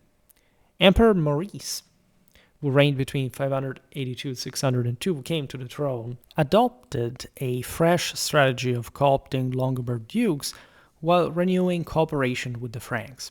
Right? The former, by the way, is exactly what we see in the Pseudo-Maurice strategic. And again, we don't know whether he wrote it itself. It's possible, let's say, but it was a manual that, broadly speaking, circulated at court in that period. Right? In any case, contact with both the Longobards and the Franks were intense. In 583, Byzantine envoys visited the Merovingian king Childebert II and purchased his alliance for 50,000 solidi, which is actually a lot for the time. It tells you how desperate the Byzantines had basically become at this point because of the Longobards. The next year, Childebert himself led a large army into Italy, lacking a single leader. The Longobards were taken by surprise and simply shut themselves in their strongholds. The crisis was swiftly resolved. As such, the Longobards acknowledged Frankish overlordship and paid tribute, right, in a broader international sense, whereupon the Franks, satisfied, in any case incapacitated from simply controlling Italy or simply sort of conquering it in any way, withdrew without having materially helped the imperial cause at all. So basically, it was plague, that general disorientation, lack of coordination between the Franks and the Byzantines. The Longobards shut themselves into their fortified cities, and they sort of made it this way. It's not very different from what the Lombards will do, I don't know, at the time of the wars with the Hohenstaufen, right? It's also general sort of medieval precaution. I made multiple videos on medieval castles, fortified warfare, siege mechanism, and so on. So you can understand more or less how things would work at this point. Especially the Roman infrastructure was massive. Again, it took an enormous expedition by Charlemagne to besiege for 9 months Pavia before the kingdom fell. So you can imagine at this point things were complicated. Nobody really had the force to simply dislodge the Longobards at large. Maurice, angered by this betrayal of the Franks, by the way, that could not really do much, also objectively wrote to Childebert demanding respect for the treaty, if anything, because the empires we've seen had paid a lot. And so after prolonged pressure, in 585, Childebert was induced to send another army into Italy, but this time he remained behind and entrusted command to his dukes. Right, a fatal decision, for they quarreled among themselves and returned home empty-handed. This tells you, by the way, how still sort of mindful that the Franks really were about the Byzantine reaction, and still, however, how fragmented their Transalpine scene really was. Right, I recently made a video about Merovingian warfare, and we know how much they had settled in these enormous Atlantic plains across the Alps from the other side of the watershed, but in practice, like, centralization was very far from that. It was all more based on military clienteles that at this point were also shrinking due to, again, the great crisis of late antiquity, like all powers involved here. So also that's why the Byzantines will back down, as we'll see now, in great part. And there wasn't really a way to maintain even the Frankish kingdom in a particularly unitary fashion, especially with all those dynastic clashes between the Frankish, within the same Merovingian house. Now, recognizing their vulnerability to Frankish incursions, however, the Longobard dukes of the Poplane resolved to finally elect a king again who could impose unified direction. Right? They understood that things could not continue that way. The Po Valley, for different reasons, was the best place where a kingdom could be established to begin with.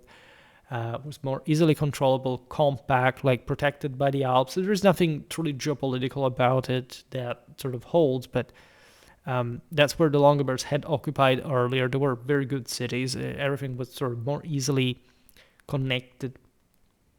So the kingdom will truly be based initially on that.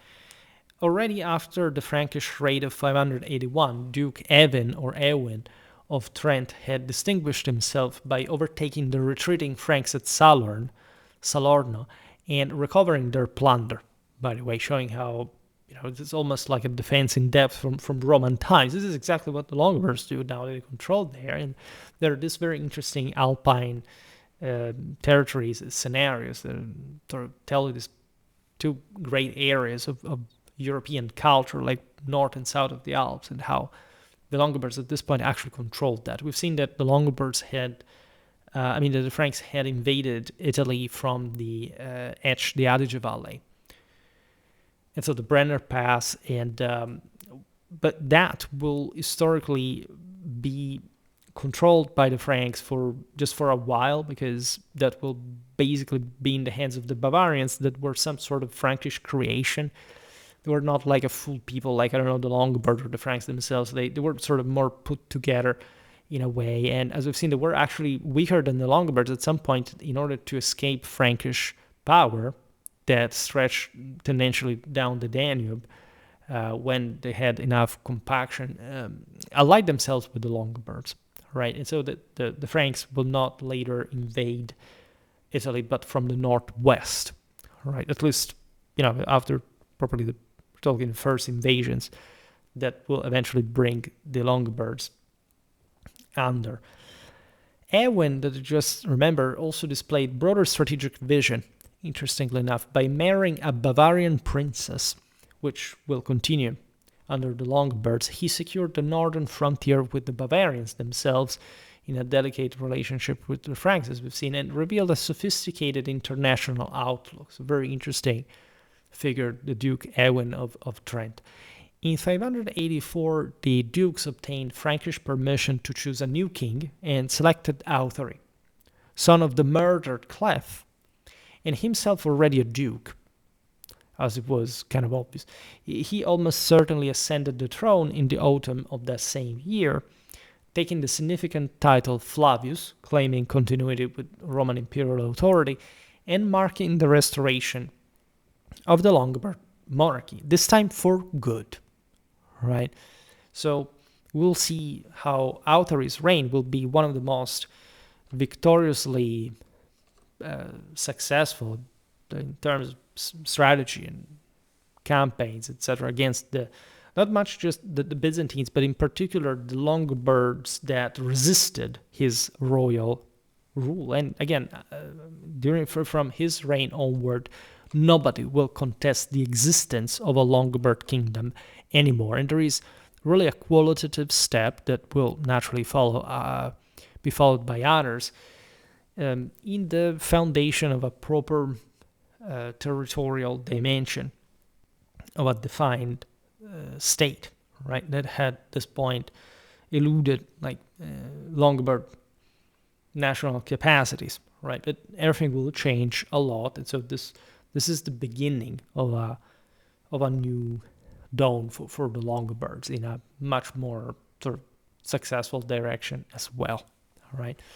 So these videos are important because if you learn them through a bit, you will actually get a real culture about the topic. I may be as well like the only person who's actually discussing this depth on YouTube. I was since the beginning, telling the truth, but I also see that this is a special, I don't know how many views it's gonna make, but sometimes I'm disappointed at like the number of views, because I don't know, yes, the other day's video, the Saga of Harald, it didn't make even 300 views in a day. Also one about the restoration of the Polish kingdom. Here I see people, what are you here for? I mean, seriously, if you don't watch this stuff, like, it's useless that you watch anything else. Like, it's not like you're waiting for the weekend to watch just like oh my god, the Indo-European or traditional. Like, if you don't watch these other videos, you will never understand anything about any of the rest, right? You still think that you can delude yourself with minimal education. You will have no capacity to go anywhere with that. Here you have the opportunity to watch all this stuff for free. This is a kind of program, like, not even universities offer, and you're still thinking that this is just a YouTube channel. And this is the disappointing aspect of the world. It's really the lack, and I get different sort of reactions sometimes. Like, for example, the other day on X, there was a video script of mine, the one about the Victorian British Army, that was polished and posted by a person who credited me and everything. And there were thousands of people reading it. And the video got barely hundreds of views. It was bad. I mean, you can maybe compare the thing like impressions as opposed to views, whatever. Not everybody read that of the views that it got, but that was a video that underperformed, for example, across the audience, while it was actually one of the best videos I've ever made about 19th century warfare. And I don't understand why people wouldn't watch it. Also because you will not find a video like that on YouTube. That's the problem. Like, this is the problem. It's not that I get few views. I'm habituated to that. It's not a problem. The problem is you not seeing even how or why a video is more or less important than another. That's the thing that really impacts me, because I wonder, what do you even subscribe to my channel for? Like, if you have to just to stick to I don't know what, because I don't see the logic, I don't see the criteria, and it's better you don't subscribe at all, right? I'm happier when I see somebody unsubscribing through like thinking that this channel is not for them, right? Than seeing people subscribe and not watching anything. I know that YouTube works like that. It's not entirely your fault in a sort of general sense. It's my fault for the types of videos. It's the general environment. I see most of you don't even have, this is also unfortunately the case with most YouTube channels, like the notified bell to ringing at every video and everything. But it's also such a waste. It's like seeing, I don't know, some money passing in front of you, just clothed differently, not even thinking that it could be money. I don't know, that's sort of a lame example, lame metaphor, but it kind of renders the idea. This is really good stuff.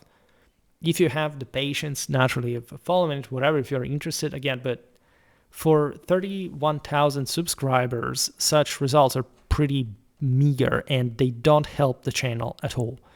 Because if you're really interested in my content, the more views you give it, and the more people are gonna watch it in turn, and so the more you will be suggested the same content. If you just stick to this kind of sort of waiting, hoping I will I have bookmarked this channel, I'm going to watch it again at some point, nobody wins, especially considering the enormous amount of trash content that is made on YouTube at this point. See, there are big channels essentially quitting. The Armchair Historian, for example. There are some, I never really liked that content, telling the truth, but you see, I don't understand what, say, for them it does not work, so it's not like it should work particularly for me. I have a dedicated niche audience of some sort, but this is exactly the point. We have the chance to make better content notorious and appreciated. If you say, I don't even understand if this is reliable, like those people who ask for sources and don't understand anything about history anywhere, nor are going to read any of the sources that would listen to me, like, this is just so ridiculous, right? Let's be honest. Like, I'm continuing to make the videos, but say there could be some mechanisms eventually that some precautions we will have to take in order to safeguard my own work, and I doubt anybody would like it, but you may never know what happens online at some point. I'm just telling you, this is good content. There is no reason to sort of, even not to share it in general, not to bookmark it, to eventually watch it, right? But what can you do? This is pretty much how, unfortunately, we're habituated to. As far as Longobard history, by the way, I made something definitely about it. Not so much, however. It's just maybe, yeah, 20. This is the 24th video. You know, I thought I had done more actually. I think I've made more on the Anglo-Saxons at this point. Well, not quite, but you know, the Longobards are naturally much more important in at least up to the 8th century, their timeline.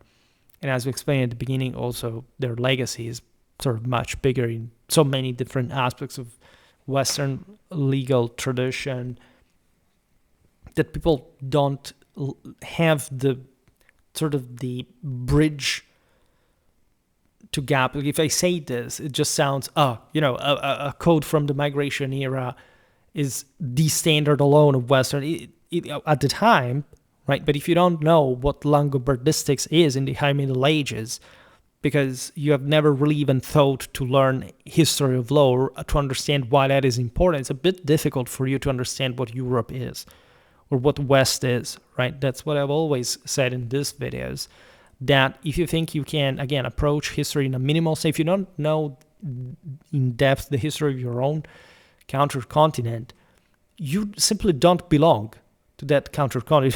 What do you think? That because you're born and raised in a place, you're actually worth something? Good luck with that in your life. This is what the Longobards did not think, by the way. In any case, we are here balancing, trying to juggle a bit between the lottery extraction and the specials, but I see that ever since I introduced the special last couple of weeks, views went down, so surprise, surprise, even though the topics were actually pretty cool. And so I don't understand even where, again, people are mostly seeking here the Teutonic Order Army Organization. If you let down the Army Organization series, why are you even watching me? I mean, seriously. The one on the British Army, that was actually pretty cool. During the Victorian era, you don't watch it? Right? It's weird. Ancient Egypt, what do you think? You don't want to learn that? What do you think, how you can know the history of the art of war if you don't study ancient Egypt? I mean, this is the question you should pose yourself. Why do you even watch me if this is the result? This is pretty meager, pretty bad, all right? So we have to do a bit better. I will try to make better for myself. Let's see what happens. For today, however, I stop it here. I just hope that you enjoyed this video. If you did, please share it. Otherwise, leave a like or subscribe to my channel if you're interested in my upcoming content. As always, I thank you heartily for listening to me. I wish you a nice time and see you next time. Bye.